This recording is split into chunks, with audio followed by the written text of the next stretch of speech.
자, 오늘 요한일서 2장의 말씀을 통해서 아버지 하나님의 마음을 우리가 다시 한번 확인하는 은혜의 시간 되기를 바랍니다. 오늘 1절에 이렇게 시작합니다. 나의 자녀들아. 우리 모두는 하나님의 자녀임을 기억했으면 좋겠다 하는 생각이 들고요. 특히 여기 사도 요한이 또 이야기할 때 성도들을 향해서 나의 자녀들아 이렇게 말을 했습니다. 우리 모두가 이렇게 하나님과 우리의 관계, 주님과 우리의 관계, 그리고 또 목회자와 성도의 관계가 이런 관계가 되었으면 좋겠다.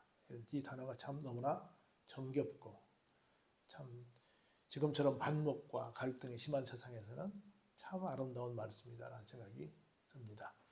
나의 자녀들아 이렇게 말씀을 하시면서 내가 이렇게 이 글을 쓰는 목적이 있다. 다시 말해 우리가 성경을 지금 읽고 있는데 성경을 우리가 읽는 목적이 있다라고 하는 겁니다. 성경이 기록된 목적이 뭐냐면 너희로 죄를 범하지 않게 하려 함이라. 성경을 쓴 목적은 뭐다? 많이 있죠. 크게는 우리가 구원을 받기 위한 건데 성경을 쓴 목적은 죄를 범하지 않게 하기 위해서다. 죄가 뭘까요? 그래서 크게 우리는 죄를 두 가지로 설명하는데 하나는 아담과 하와가 지은 우리로 말하면 원죄죠. 그 원죄를 청산해야 될 숙명을 우리는 갖고 있죠. 두 번째 우리가 살면서 알고 지은 죄, 모르고 지은 죄가 많이 있죠. 자범죄, 고범죄 이렇게 말하는데 그런 죄를 짓고 있죠. 그런 죄들을 언론적으로 말하면 원죄를 청산하고 이 땅에서 살면서 짓는 죄를 짓지 않게 하기 위해서 내가 이 책을 쓴다 이렇게 해석해도 맞습니다. 그런데 다른 말로 말한다면 죄라고 하는 건 뭐냐면 하나님과 관계를 정상적으로 유지하지 않고 사는 모든 것 이것을 죄라고 합니다. 다시 말해서 하나님과 상관없는 삶을 사는 사람들아 이 말씀을 통해서 하나님과 상관이 있는 삶을 살거라. 그런 말로 죄를 범하지 않게 했으면 좋겠다. 다시 말해서 하나님을 무시하지 않고 살았으면 좋겠다. 하나님을 외면하지 않고 살았으면 좋겠다. 하나님이 없는 삶을, 안 계신 삶을 살지 않았으면 좋겠다. 하나님을 늘 의식하고, 우리 하는 말은 어려운 말로 코람데오라고 그러는데 하나님을 항상 생각하고 사는 삶을 살게 하기 위해서 그렇지 않은 삶은 곧 무슨 삶이니까? 죄를 짓는 삶이니까 그런 삶을 살라고 내가 너희들에게 이 글을 쓴다 이렇게 말씀을 하고 있는 겁니다. 그럼에도 불구하고 우리는 살면서 죄를 지을 수밖에 없잖아요. 죄를 지을 수밖에 없어요. 그런데 만일 누가 죄를 범하여도 하나님 아버지 앞에서 누가 계세요? 우리에게 그 죄를 이렇게 좀 변호해 줄 대언자가 계신데 그분이 누구시라고요? 의로우신 예수 그리스도시라는 겁니다. 어저께 내가 그런 얘기를 좀 했어요.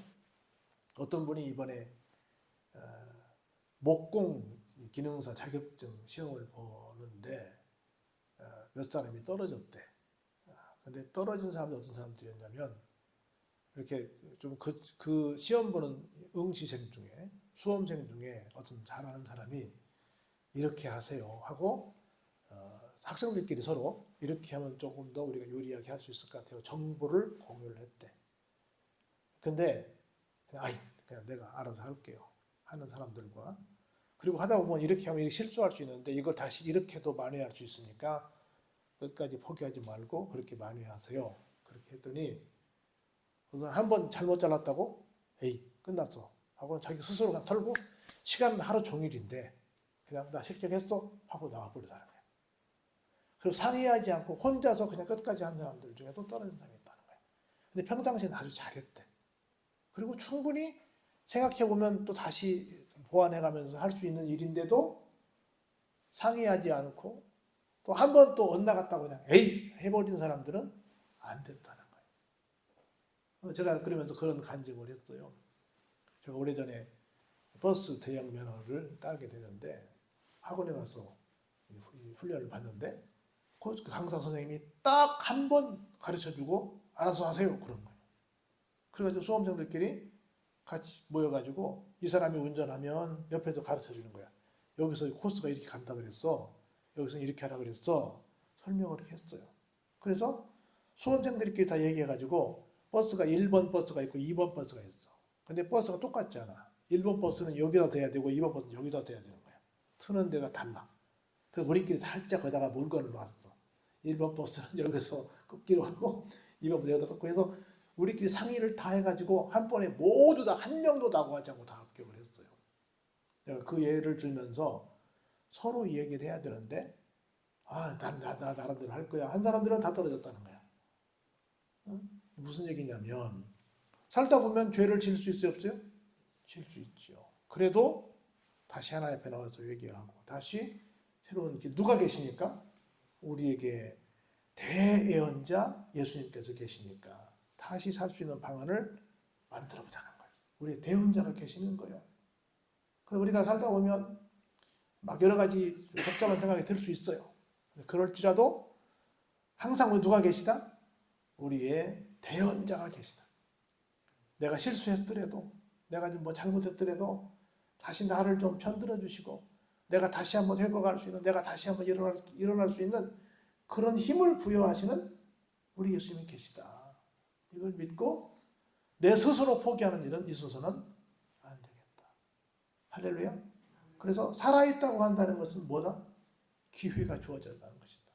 그래서 기회를 끝까지 부여잡고 있어야지 별로 큰 실수 아닌데 기분 나쁘다고 에이 나 오늘 포기해. 다음에 볼까. 그러면 안 된다는 거지. 그래서 내가 그 대학면 딸 때 오래전에 그 생각이 났어요. 두 번째 가르쳐달라니까 막 강사가 화를 내면서 운전을 얼마 동안 오래 했는데 그런 거나 못하냐고 알아서 하라고 한 번 가르쳐주고 말아버렸으니까 가만히 생각해보니 그 말이 맞는 거야. 뭐 가는 길만 알면 되는 거라. 그래서 그냥 일주일 만에 다 월요일날 시작해서 금요일에 다 땄어요. 뭐 쉬운 일이야. 근데 혼자서는 안 되고 함께 상의하면서 정말 합력해서는 이루는 거예요. 합력해서. 항상 우리 곁에 누가 계시다? 언제나 변함없이 내 편이 되시는 예수님이 계시다. 이걸 꼭 기억하셨으면 좋겠습니다. 그분은 곧 의로우신 예수 그리스도가 되신다라고 얘기를 하고 있는 거예요. 그분은 누구시냐면 우리 죄를 위한 화목제물이 되셨는데요.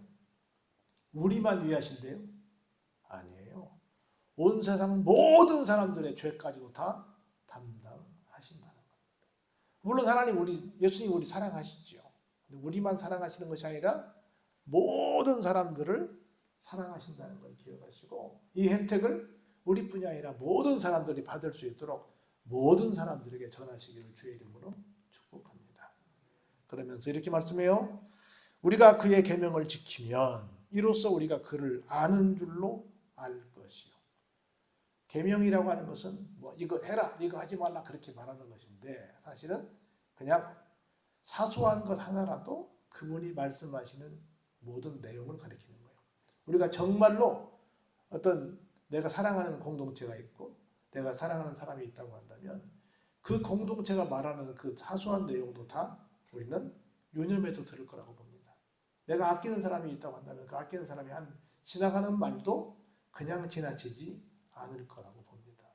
그래서 내가 주님을 안다, 내가 아버지를 안다 라고 한다면 늘 아버지의 말씀이 내 속에 있다는 거죠. 있으면 뭐 하려고 그러겠어요? 지키려고 애를 쓰겠죠. 지키려고 당연히 애를 쓰지 않겠어요? 그런데 하나님을 안다, 예수님을 안다, 성령님을 안다, 뭐 누구를 안다 라고 말하는데 그의 제 계명을 지키지 아니하면, 다시 말해서 하나님이 하신 말씀, 예수님이 하신 말씀이 무슨 말씀 했는지 모르겠어 라고 말한다면 미안하지만 뭐 하는 사람이에요? 거짓말쟁이지요. 거짓말쟁이죠. 진리가 그 속에 없지요. 그 말씀이 그 속에 없지요. 있다고 한다면 그럴 수 없지요. 그래서 누구든지 그의 말씀을 지키는 자는 하나님의 사랑이 참으로 그 속에서 어떻게 돼요? 온전하게 되지요. 이로써 우리가 그의 안에 있는 줄을 나도 알고 주님도 아시고 사람들도 알게 된다고 하는 거죠. 그래서 그의 안에 산다고 하는 자는 그가 행하시는 대로 자기도 행할지니라. 예수님께서 하신 말씀대로 예수님 본인이 하신 말씀 그대로 다 지키셨잖아요. 그렇게 하셨던 것처럼 우리도 그렇게 살려고 애를 쓴다는 거죠. 그래서 우리는 항상 그분이 뭐라고 말씀하셨지? 이 시간도 그분이 뭐라고 말씀하시고 계시지? 이걸 늘 생각하고 있는 거예요. 항상 주님이라면 어떻게 하실까? 우리 그런 책도 있잖아요. 예수님이라면 어떻게 하실까 하는 것처럼 항상 이런 때 예수님이 뭐라고 말씀하셨을까? 그걸 생각해요. 그래서 늘 성경을 떠들어보면서 내 생각대로 뭔가를 하는 것이 아니라 그분이 말씀하신 대로 뭔가를 해보려고 노력하는 사람을 가리켜서 진리가 그 속에 있는 사람이고 정말 온전해지는 사람이고 하나님을 아는 사람이다 라고 말할 수 있는 것이고 나아가 그런 사람들을 가리켜서 하나님의 자녀다 라고 얘기할 수 있다는 거지요. 그러면서 이렇게 이해합니다. 사랑하는 자들아 내가 새 계명을 너희에게 쓰는 것이 아니라 어떤 말씀이라고요? 너희가 처음부터 가진 옛 계명이니 이 옛 계명은 너희가 들은 바 말씀이다. 사실 우리는 늘 해 안에 뭐가 없어요? 새 것이 없어요. 사람 사는 세상 어딜 가든 우리 잘 아는 것처럼 만국 통상의 법이 있어요. 그렇기 때문에 다 거기서 거기지 뭐 특별하게 새로운 것이 있지 않아요. 다 우리가 아는 겁니다. 우리 그런 얘기예요. 각종 질서를 지키는 데 있어서 어디까지 배우면 질서를 지키는 사회인으로서 정상적인 삶을 살 수 있을까라고 물어보면 어디만 나오면 된다고 그래요? 유치원만 나오면 된다고 그래요. 우리 때는 유치원이 없었으니까 유치원을 못 다녀서 그렇겠지만 하지만 초등학교 저학년만 다녀도 다 알아요. 나는 좀 어떤 때 웃긴 하는데 유치원생들이나 초등학교 1학년생들이 길을 걸 때는 어떻게 걸어요? 손 들고 그러잖아요. 횡단보도 건널 때 손을 드나 안 드나 안 보이는 건 왜 일반이야? 막 그게 뭐 보여 그렇다고 그래도 그 개원대로 하는 거야 그렇게. 그 조금 안에들 뭐 손 들으나 안 들으나 뭐 그 기도 같지 작지 뭐 얼마나 크겠어요. 그래도 그게 하는 것이 원칙이라니까 그렇게 해. 근데 어른 올라갈수록 안 해. 아이고 내가 그거 아니야 안 한다. 그래서 다 이미 우리는 알고 있습니다. 정확하게 내가 지식이 딸려서 뭐 성경 몇 장 몇 절에 그 말씀 이렇게까지는 잘 모를 수 있지만 이것은 해야 된다. 이것은 해서는 안 된다는 것을 다 알고 있다는 거지요. 그래서 이미 다 아는 거예요. 다시 내가 너희에게 새 계명을 쓰노니 그에게와 너희에게도 참된 것이라. 이는 어둠이 지나가고 참 빛이 벌써 비춘이니라. 뭐밖에 더 얘기 못해요? 참 빛이신 예수님이 오셨다는 거지요. 빛 가운데 있다 하면서 그 형제를 미워하는 자는 지금까지도 어디에 있어요? 어둠에 있지요. 빛 가운데 있다 그 말은 예수님과 함께 있다. 다른 말로 말하면 말씀을 기억하고 있다.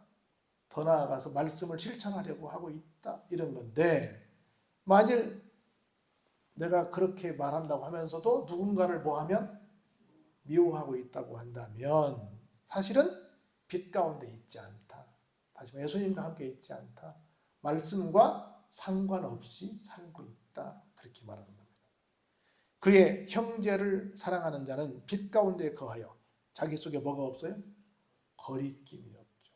내 속에 거리낌이 없다는 것은요. 상대방을 위함도 되지만 내가 행복한 겁니다. 내가 행복한 겁니다. 그래서 형제를 사랑하는 것은 내가 거리낌이 없는 거예요. 내가 뭔가 거리낌이 있으면 소화도 잘 안 되고 잠도 잘 안 오고 불편합니다. 살아가는데. 그래서 몇 번 설명했는데 뭐 용서하라, 사랑하라, 이해해라 이런 것들이 남을 위해서가 아니에요. 결국은 누구를 위해서요? 나를 위한 거예요. 나를 위한 거예요. 그래서 거리낌이 없는 삶. 거리낌이 있으면 뭐도 안 나와요? 기도도 안 나와요. 찬송도 안 나옵니다. 그래서 우리가 형제를 사랑하는 자. 그러려면 어떻게 해요? 빛 가운데 있는 자. 어떤 사람? 예수님을 알고 예수님의 말씀을 기억하고 사는 사람이 되어야 한다는 겁니다. 그러면서 그의 형제를 미워하는 자는 어둠에 있고 그 어둠에 또 어둠에 행하며 갈 곳을 알지 못하나니 이는 어둠이 그의 눈을 뭐 어떻게 해요? 모르게 하죠. 다시 말해서 하나님과 상관이 없는 삶, 예수님과 상관이 없는 삶, 말씀과 상관이 없는 삶은 형제를 미워하게 하죠. 그리고 어둠 가운데 있어서 앞이 보이지 않죠. 막 화가 화가 나면 막 이렇게 뭔가 내 감정이 정상적으로 이렇게 평온하지 못하면 제대로 안 보여요. 막 나쁘게만 보이고 제대로 안 보입니다. 여러분 어떻게 돼요? 눈이 멀죠. 눈을 멀게 합니다. 그러므로 다시 한번 반복합니다. 자녀들아, 내가 너희에게 쓰는 것은 너희 죄가 그의 이름으로 말미암아 사함을 받았으며, 아비들아, 내가 너희에게 쓰는 것은 너희가 태초부터 계신 일을 알았으며, 그 말입니다. 우리가 이미 누구로 말미암아? 예수 그리스도로 말미암아 우리는 사실은 늘 죄를 짓고 있는데 우리가 다 용서함 받았다는 것을 다시 한번 내가 너희들에게 상기시켜주기 위해서 이 말씀을 쓰는 거야. 성경은 뭐예요? 사실은 우리가 아직 죄인 되었을 때에 그렇게 말씀하시잖아요. 우리가 아직 죄인 되었을 때 우리를 사랑하시고 우리의 죄를 다 용서하셨잖아요. 이걸 다시 한번 깨닫게 해주시는 거예요. 그런 거로 내가 살다 보면 1절로 돌아가면 좀 실수할 수 있는데 그것 때문에 너무 장악해서 좀 이상한 생각하지 말라는 거예요. 그래서 아비들아, 내가 너희에게 쓰는 건 너희가 태초부터 계신 일을 알았고, 청년들아, 내가 너희에게 쓰는 건 너희가 악한 자를 이기었다는 겁니다. 청년들은 질풍노도의 시절을 보내잖아요. 늘 싸우는 삶을 살잖아요. 늘 죄악과 싸우는 유혹의 시대에 살기 때문에. 그런데 어때요? 다 이긴 줄로 믿으라는 거지요. 그러면서 아이들아, 내가 너희에게 쓰는 것은 너희가 아버지를 알았으며, 아비들아, 내가 너희에게 쓴 것은 너희가 태초부터 계신 일을 알았으며, 청년들아, 내가 너희에게 쓴 것은 너희가 강하고 하나님의 말씀이 너희 안에 거하시며 너희가 어때요? 흉악한 자를 이겼다고 다시 한번 14절에서 묶어서 앞에 했던 말씀을 또 반복을 하시고 계신 겁니다. 그런 거로 이제 오늘의 결론의 말씀입니다. 한번 같이 우리 잘 아는 말씀이지만 15절 읽어볼까요? 이 세상에 있는 것들을 사랑하지 말라. 누구든지 세상을 사랑하면 아버지의 사랑이 그 안에 있지 아니하다라고 말씀을 합니다. 세상이나 세상에 있는 것들을 사랑하지 말라. 그 말씀은 뭐래요? 예수님보다 더 사랑하지 말라는 거고, 예수님을 늘 내 속에 늘 모시라는 거고, 예수님의 말씀을 늘 내 속에 늘 기억하고 있으라는 거죠. 그렇지 않고 사는 모든 것들은 어떤 삶이다? 세상을 사랑하는 것이다. 그러면 그 안에 뭐가 없어요? 아버지의 사랑이 없지요.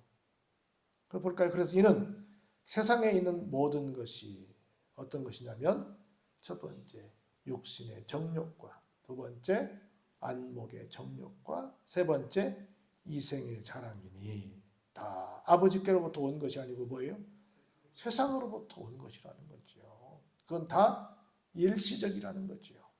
그러면서 보세요. 마지막 절에 그래서 이 세상도 지나갑니다. 그 정욕도 지나갑니다. 뭐만 영원히 거예요?